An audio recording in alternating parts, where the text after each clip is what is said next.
দেখুন, রাজ্যপাল doctor CV আনন্দ বোসের যে আকস্মিক পদত্যাগ, এটা তো অপ্রত্যাশিত।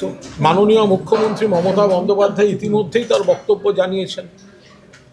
এখন বিজেপি বাংলাকে ঘিরে যে ভয়ঙ্কর চক্রান্ত বা টার্গেট একটা করতে চাইছে এবং বারবার ফেল করছে, সেরকম কোনো চাপ কেন্দ্রীয় স্বরাষ্ট্রমন্ত্রীর তরফ থেকে রাজ্যপালকে দিয়ে করানোর চেষ্টা হচ্ছিল কিনা, চাপের মুখে তিনি চাপটা আর সহ্য করতে না পেরে ইস্তফা দিলেন কিনা, সেগুলো নিয়ে আমরা এখনও কেউ নিশ্চিত নই।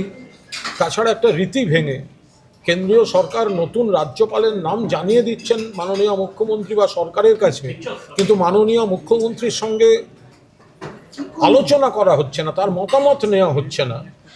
এটা সম্পূর্ণ অগণতান্ত্রিক ফ্যাসিবাদী মনোভাব নিয়ে বাংলার প্রতি এই ধরনের আচরণ চালিয়ে যাচ্ছেন কেন্দ্রীয় স্বরাষ্ট্রমন্ত্রী। এই বিষয়ে আমাদের দলের শীর্ষ নেতৃত্ব আরও বিস্তারিত খোঁজখবর নিচ্ছেন। আমাদের তরফ থেকে আর কিছু জানাবার থাকলে নিশ্চিতভাবে যথাসময়ে জানানো হবে। মাননীয় মুখ্যমন্ত্রী তিনি শকড যে ভোটের মুখে এই সময় হঠাৎ এইভাবে রাজ্যপালের পদত্যাগ কেন, মানে কিসের জন্য?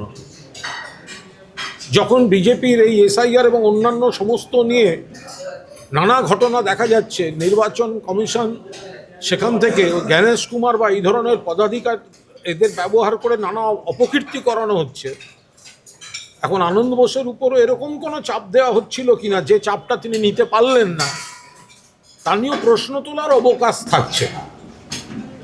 আমরা নিশ্চিতভাবে সেসব দিকেও নজর রাখবো।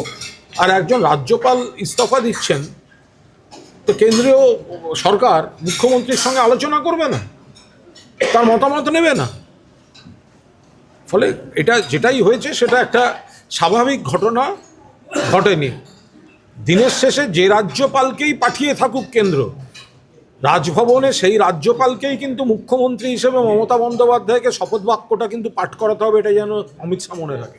বলছি, এই যে রাজ্যপালের যারা হচ্ছে রিসেন্টলি দেখা যাচ্ছে তারা কেউ ট্রাম শেষ করার আগেই তারা চলে যাচ্ছেন, এবং যে চাপের অভিযোগ এখন করছেন এটা আগের রাজ্যপালের ক্ষেত্রেও আপনারা করেছিলেন। এর সাথে প্রমাণিত। এর আগে ছিলেন ধনখড়, জগদীপ ধনখড়। তিনি চলে যাওয়ার পর তাকে উপরাষ্ট্রপতি করার পর শেষ পর্যন্ত উপরাষ্ট্রপতি পদে তার যে অত্যন্ত তিক্ত অভিজ্ঞতা, এবং তাকে শেষ পর্যন্ত বিজেপি ব্যবহার করে ছুঁড়ে ফেলে দিয়েছে, সেগুলো তো আজকে দিনের মতো আলোর মতো স্পষ্ট হয়ে গেছে।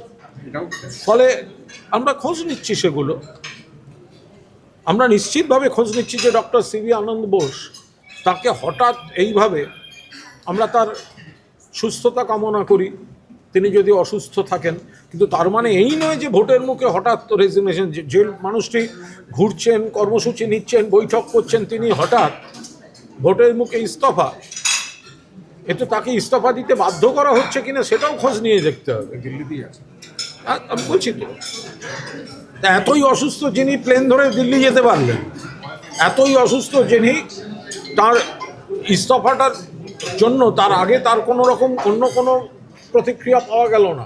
ফলে এর মধ্যে এই পশ্চিমবঙ্গকে কেন্দ্র করে চক্রান্তমূলক যে কাজ জ্ঞানেশ কুমারের মতো নির্বাচন কমিশনারকে দিয়ে করানো হচ্ছে, রাজ্যপালকে দিয়েও সেরকম কোনো চাপ কেন্দ্রীয় স্বরাষ্ট্রমন্ত্রক দেওয়া ছিল কিনা, সেটাও খোঁজ নেওয়ার অবকাশ রয়েছে।